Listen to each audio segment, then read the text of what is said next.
1960 की बात है। उत्तर प्रदेश के मैनपुरी का एक शहर है करहल और इसी में एक स्कूल है जिसका नाम है जैन इंटर कॉलेज। दरअसल वहां पर एक कवि सम्मेलन चल रहा था और वहां पर मौजूद थे मशहूर कवि दामोदर स्वरूप विद्रोही। वो एक कविता पढ़ने वाले थे जिसका शीर्षक था दिल्ली की गद्दी सावधान। बस जैसे ही उन्होंने पढ़ना शुरू किया, एक दरोगा आते हैं और दरोगा ने आने के बाद न केवल उस कवि को डांटा फटकारा, बल्कि उसके हाथ से माइक छीन लिया और कहा, तुम सरकार के खिलाफ एक शब्द भी नहीं बोल सकते हो, एक भी आवाज नहीं आनी चाहिए। जब दरोगा ये सारी चीजें बोल रहा था तो सम्मेलन में बैठे सभी लोगों की नजरें दरोगा पर टिकी हुई थी। वहां पर कई सारे श्रोता मौजूद थे। उन्हीं में से एक लड़का उठता है जिसकी उम्र लगभग 21 साल की होती है, सीधे स्टेज पर पहुंच जाता है और दरोगा को एक जोर का थप्पड़ मार देता है। बस इतना ही होता है कि कवि सम्मेलन में जो लोग आए हुए थे वो जोर जोर से तालियां बजाने लगते हैं और तालियां बजाने के साथ उस लड़के को अपने कंधे पर उठा लेते हैं।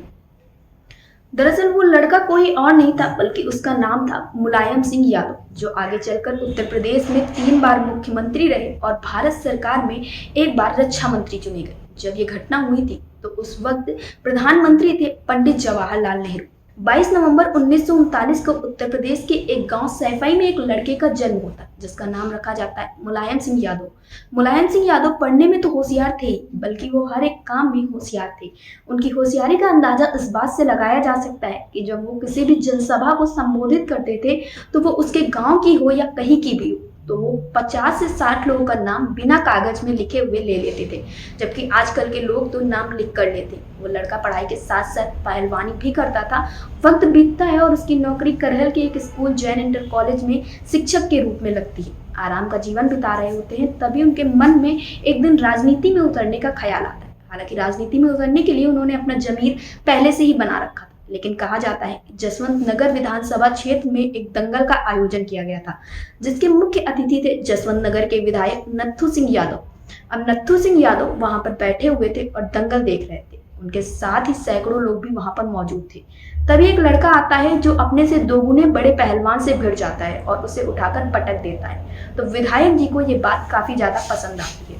वो उस लड़के से उसका नाम पूछते हैं और वो बताता है कि उसका नाम मुलायम सिंह यादव है। वक्त बीतता है और 1967 में जसवंत नगर सीट से जब नत्थू सिंह यादव अपनी सीट छोड़ते हैं तो वहां से विधायक चुने जाते हैं मुलायम सिंह यादव। और जीतने के बाद वो राजनीति में इस तरह सक्रिय हो जाते हैं कि आगे चलकर न सिर्फ उत्तर प्रदेश में बल्कि पूरे भारतवर्ष में जगह जगह अपनी पहचान बनाते हैं। और जब उनकी पहचान बढ़ रही थी तो लोग उन्हें जान रहे थे, तो जिसे वो सबसे ज्यादा खटकते थे वो थी कांग्रेस। ऐसा ही होता है जब एक बार 2 मार्च 1984 का एक वाकया होता है। मैनपुरी और इटावा के बॉर्डर पर एक गांव लगता है। शाम 5 बजे के आसपास एक जनसभा को संबोधित किया जाता है और जनसभा को संबोधित करने के बाद अगले ही दिन यानी कि 3 मार्च को एक गाँव है मैखेड़ा, यहाँ पर एक नेता रामेश्वरम नेताजी थे, उनकी बेटी की शादी होनी थी। पहले मुलायम सिंह यादव उस शादी में शामिल होते हैं और उसके बाद उनका प्रोग्राम था जसवंत नगर थाना क्षेत्र के एक गांव में। उस जनसभा को खत्म करने के बाद लगभग 9:30 बज चुके थे। ये बात बताई जाती है कि 4 मार्च 1984 की है।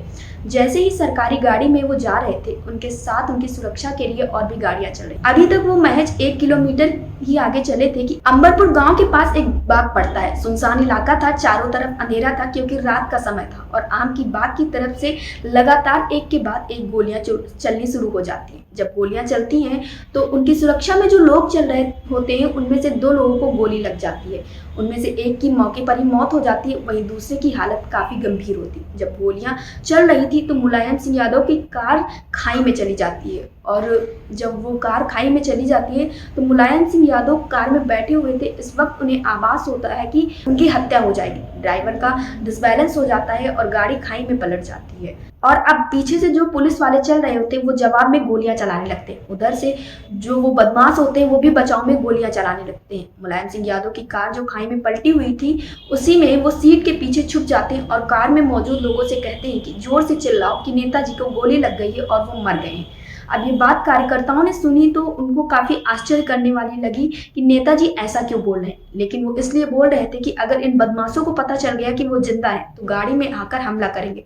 फिलहाल पुलिस और बदमाशों में जंग जारी थी। उधर गाड़ी में बैठे कार्यकर्ताओं ने जोर जोर से चिल्लाना शुरू कर दिया कि नेताजी को गोली लग गई है और वो मर गए। गोलियों की आवाज और कार्यकर्ताओं की आवाज सुनकर आसपास के गांव के लोग वहां पर पहुंचते हैं और इतनी देर में बदमाशों को ये भरोसा हो जाता है कि मुलायम सिंह यादव की मौत हो चुकी है और वो वहां से भाग जाते हैं।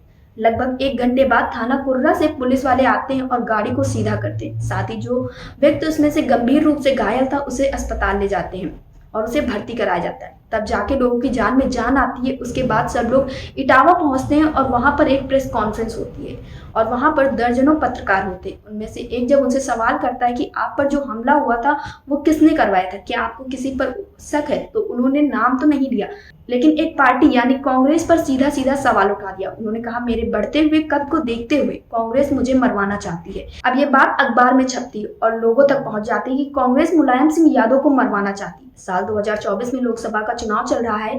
भारत के प्रधानमंत्री हैं नरेंद्र मोदी। नरेंद्र मोदी एक जनसभा को संबोधित कर रहे थे और उन्होंने इस दौरान कहा कि राजनीति में लोग कुर्सी के लिए किसी भी हद तक जा सकते हैं। जैसे कि मुलायम सिंह यादव के बेटे जो हैं अखिलेश यादव और कांग्रेस से राहुल गांधी एक गठबंधन बनाते हैं और उत्तर प्रदेश में अलग अलग सीटों पर वो इलेक्शन लड़ रहे हैं। उनकी कोशिश है कि वो ज्यादा से ज्यादा सीट पर जीत हासिल करके कुर्सी पा सके। मुलायम सिंह यादव को याद करते हुए वो कहते हैं कि मार्च का महीना था, 1984 में उन पर जानलेवा हमला होता है। जिस पर हमला हुआ था वो मुलायम सिंह यादव हैं और उनके बेटे अखिलेश यादव कांग्रेस पार्टी के ही नेता राहुल गांधी से पैक्ट कर लेते, यानी कुर्सी के लिए इंसान कुछ भी कर सकता है।